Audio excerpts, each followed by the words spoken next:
Everyone, welcome to NCERT easy explanation.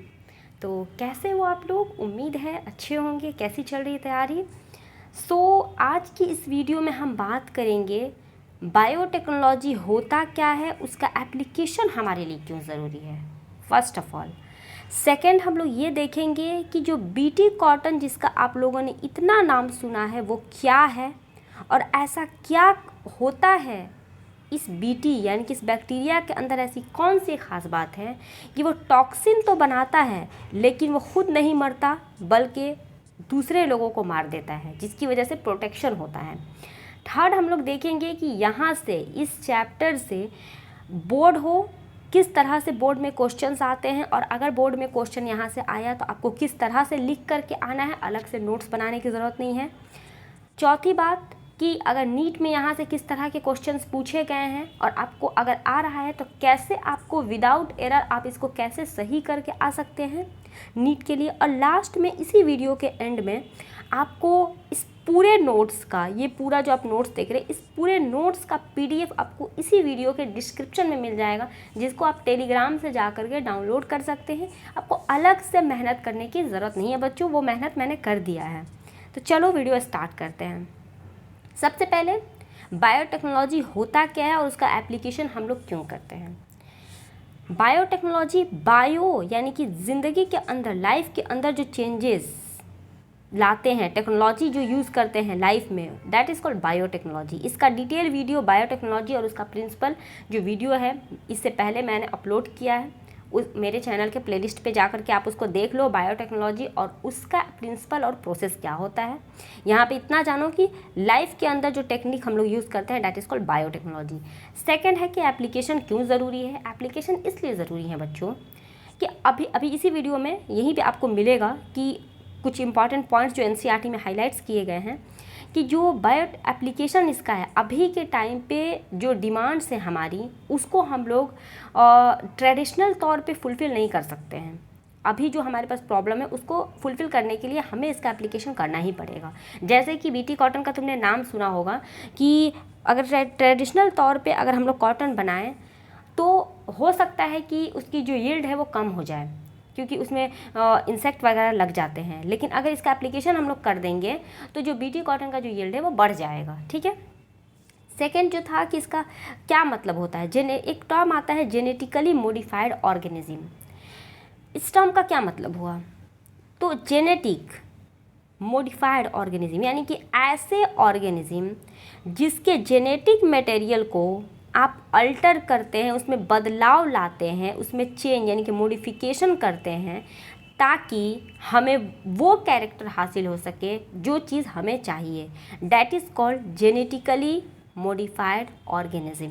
I hope it is clear. अगर कोई question, कोई query है तो आप मुझे कमेंट करो।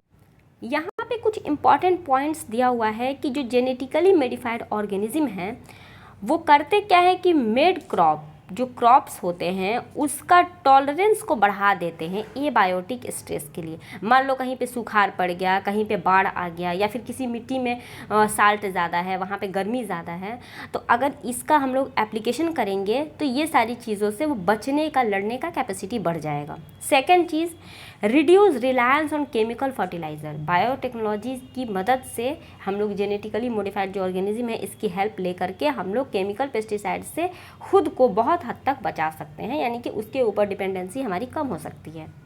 Third important point is that कि जो पोस्ट हार्वेस्टेड लॉस जो होता है वो कम करता है। इसकी मदद से हम लोग पोस्ट हार्वेस्ट लॉस को हम लोग कम कर सकते हैं। उसके बाद है कि मिनरल यूजेस की जो इफ़िशियंसी है वो बढ़ जाती है इसकी वजह से, यानी कि मिनरल को यूज़ करने का जो इफ़िशियंसी है वो बढ़ जाएगा with the help of GMO। Okay.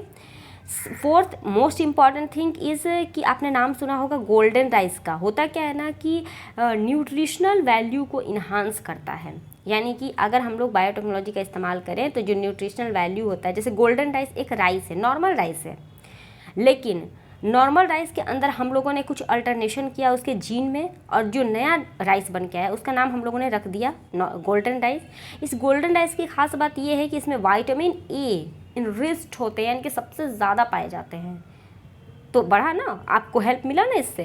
तो ये हमारा कुछ इंपॉर्टेंट पॉइंट्स था कि हमको इससे क्यों क्या क्या फ़ायदा हो सकता है।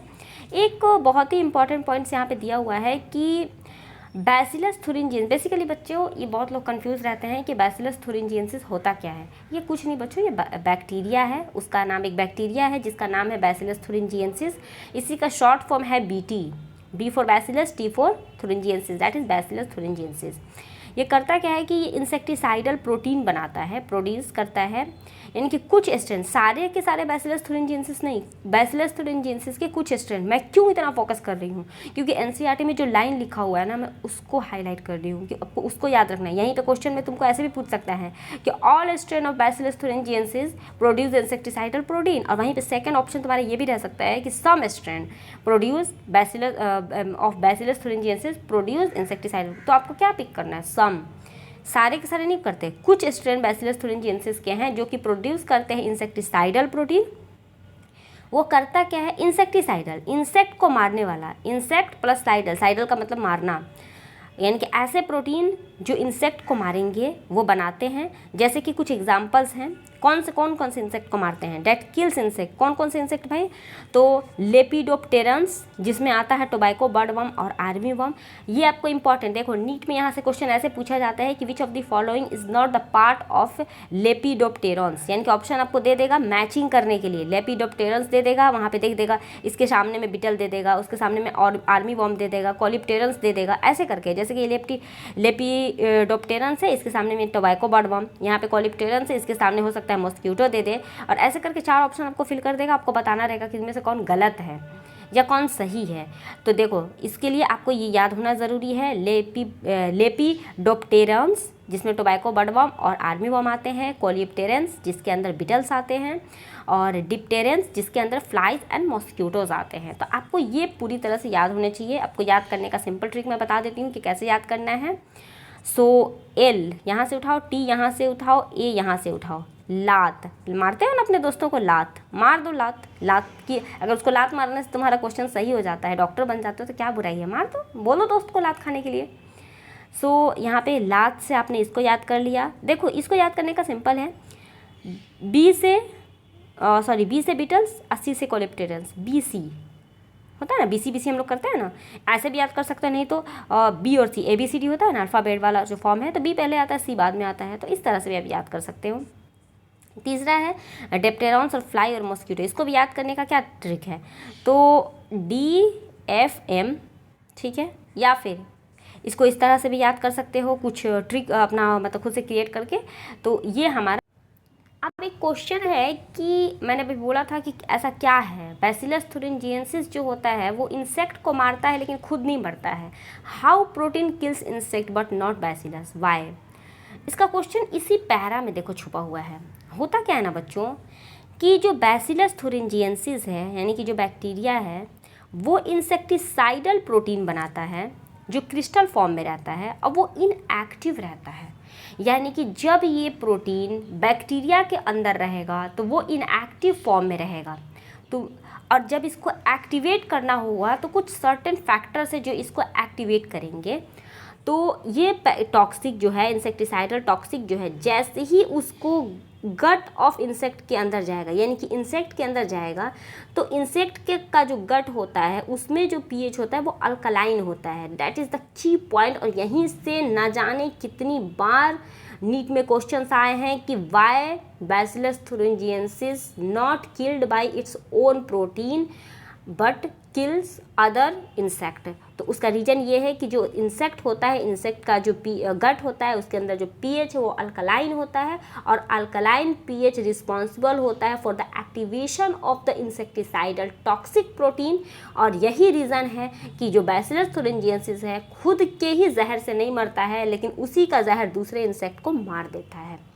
ठीक है, वहीं पे देखो जैसे ही ये वाला बाइंड करेगा, ये अल्कलाइन पीएच उसको मिलेगा, तो ये जो इपिथेलियम सेल्स होता है गट का वो उसके साथ बाइंड कर जाएगा, ये टॉक्सिन बाइंड करेगा और क्रिएट करेगा पोर्स, और जिसकी वजह से जो सेल होगा उसकी लाइसिस होगी, डेथ होगा, स्वेल करे, यानी कि जो इंसेक्ट का जो पेट होता है वो फट जाएगा और फाइनली इंसेक्ट की डेथ हो जाएगी।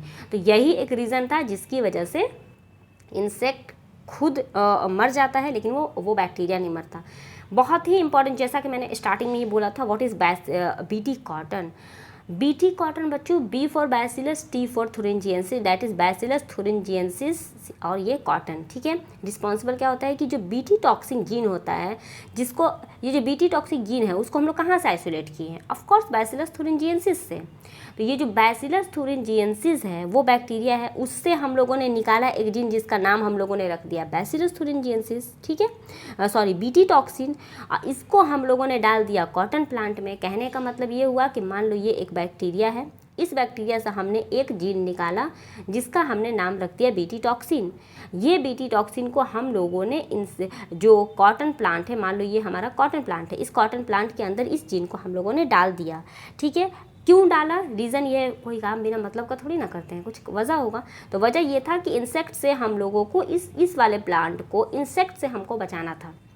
होता क्या था कि कोई भी मान लो फार्मर है, उसने कॉटन का पौधा लगाया, ठीक है, उसका पेड़ बड़ा हुआ, उसने इतना टाइम वेट किया, हर चीज़ उसको, उस पौधे का उसने इतने दिन ख्याल रखा। अब क्या हुआ, जैसे ही वो बड़ा हुआ उसमें इंसेक्ट लग गए। अब वो इंसेक्ट जो है वो इसकी कॉटन का जो यील्ड है, कॉटन की जो खेती है उसको कम कर दे। जाहिर सी बात है उस फार्मर को नुकसान होगा। तो नुकसान को कम करने के लिए उसने क्या किया कि बैसिलस थुरिंजिएंसिस जो बैक्टीरिया है वहाँ से जो जीन निकला जिसको हम लोग बीटी टॉक्सिन बोलते हैं, उसको उसने कॉटन प्लांट के अंदर डाल दिया इंसेक्ट को प्रोटेक्ट कराने के लिए। और जो कोड यहाँ पे तुमने पढ़ा होगा, जब मॉलिक्यूलर बायोलॉजी तुमने पढ़ा होगा तो उसमें था कि जीन को कोड मतलब कोई भी जो जीन है उसको कोड करने के लिए कुछ सर्टेन फैक्टर्स होते हैं, जैसे कोड जिसको हम लोग बोलते हैं, ठीक है। तो देखो उसी तरह जो अगर मान लो एक इंसेक्ट है जिसका नाम है कॉटन बॉलवॉर्म, ठीक है, इससे अगर हमको बचाना है तो जो जीन हम लोग को डालना पड़ेगा उस बैक्टीरिया के अंदर, सॉरी पेड़ के अंदर, तो वो है क्राई फर्स्ट AC और क्राई सेकेंड AB।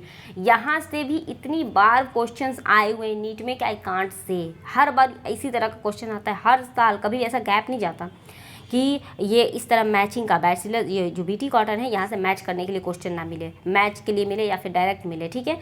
तो जो कॉटन बॉलवॉर्म है वो किससे, इसके लिए जो कोड किया जाता है जो जीन, वो क्या है, cry first AC, cry second AB।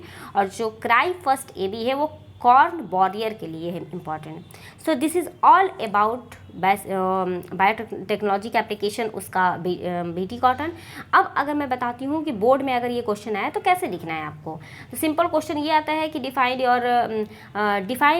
GMO यानी कि जेनेटिकली मॉडिफाइड ऑर्गेनिज्म अगर आ गया तो आपको डिट्टो जैसा मैंने ये लिखा है ना, आपको अलग से नोट्स बनाने की ज़रूरत नहीं है, अलग से कुछ करने की ज़रूरत नहीं है। जितना मैंने लिखा है बस की पॉइंट आप लिख करके आ जाओ, ऐसे एज डिट्टो। आप अगर मेरे नोट्स को भी वहाँ पे छाप के आ जाओगे ना, आपको नंबर उतना ही मिलेगा, ठीक है। सेकंड, अगर मान लो जो बीटी कॉटन के बारे में लिखा हुआ है तो एज डिट्टो ये बीटी कॉटन के बारे में लिखना, इसको ऐसे मैंने शॉर्ट फॉर्म में लिखा है, इसी चीज़ को आप पैरा बना करके लिख दो, ठीक है। ये वाला आप एक लाइन में आराम से ये भर जाएगा, ठीक है। तो this is all about. Video अच्छी लगे तो लाइक शेयर एंड सब्सक्राइब।